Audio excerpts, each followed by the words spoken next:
দাঁড়াতে পারে। এটা কেউটে সাপ, পদ্ম ফুলে দিলে ছাপ, ঘরে ঢুকবে কেউটে সাপ।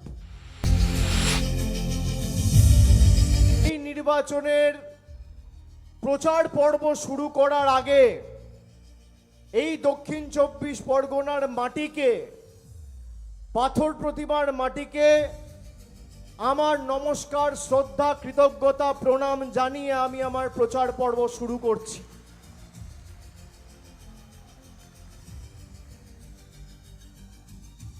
আমার জীবনের প্রচলিত প্রথার মতো যে কোনো প্রচার পর্বের কাজ আমি এই দক্ষিণ 24 পরগনার মাটি থেকে শুরু করি।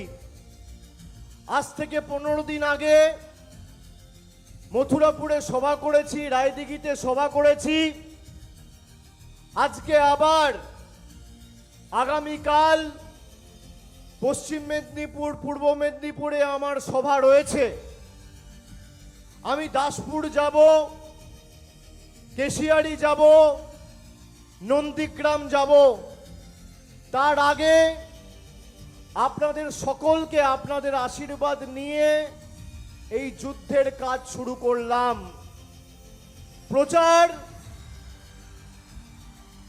প্রচার যেমন শুরু করলাম দক্ষিণ 24 পরগনার মাটি দিয়ে।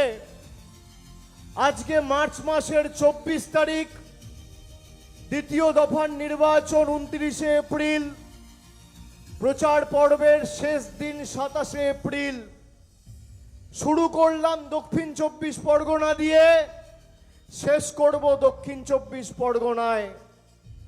শুরু করলাম পাথর প্রতিমা দিয়ে, শেষ করব ডায়মন্ড হারবারের মাটিতে।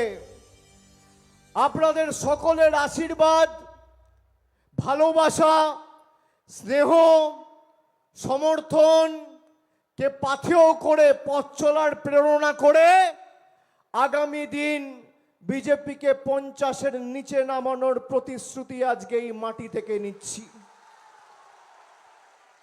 এই নির্বাচন শুধুমাত্র তৃণমূলের বিধায়ক পদপ্রার্থীকে জেতানোর নির্বাচন নয়।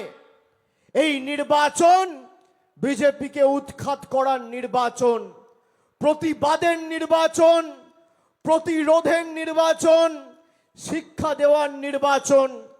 আমি দায়িত্ব নিয়ে বলতে পারি 1947 সাল থেকে 2011 সাল, স্বাধীনতার পর থেকে প্রায় 64 বছর পাথর প্রতিমায় যা কাজ হয়েছে, অন্তত পক্ষে তার 10 গুণ কাজ 2011 থেকে 2026 আমাদের সরকার করেছে। আপনারা বলুন তো, এদের এত রাজ্যে এরা ক্ষমতায়, বিজেপির কিছু নেতা বলছে লক্ষ্মীর ভান্ডার বন্ধ করব, আর কিছু নেতা বলছে আমরা এলে লক্ষ্মীর ভান্ডার বাড়াবো। আমার ওপেন চ্যালেঞ্জ, যারা বলছে বন্ধ করব বিজেপি তাদের বহিষ্কার করুক, আর যারা বলছে বাড়াবো তাদেরকে বলবো নরেন্দ্র মোদী আর অমিত শাহকে গিয়ে বলুন 15টা রাজ্যে আপনাদের সরকার ক্ষমতায়, একটা রাজ্যে যদি লক্ষ্মীর ভান্ডার যেভাবে আমাদের সরকার পরিবারের 5 জন মহিলা থাকলে 5 জনকেই দিয়েছে, আপনারা দিয়ে দেখান, তৃণমূল কংগ্রেস বিধানসভায় প্রতিদ্বন্দ্বিতা করবে না, প্রার্থী পদ প্রত্যাহার করব। চ্যালেঞ্জ ছুড়ে দিয়ে যাচ্ছি আপনাদেরকে।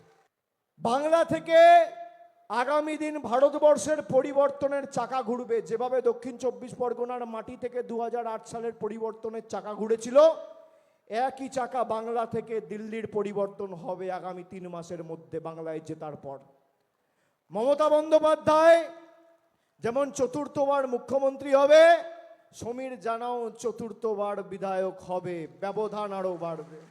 ঘুমিয়ে পড়ো। আর আগামী দিন জোড়া ফুলের জয়।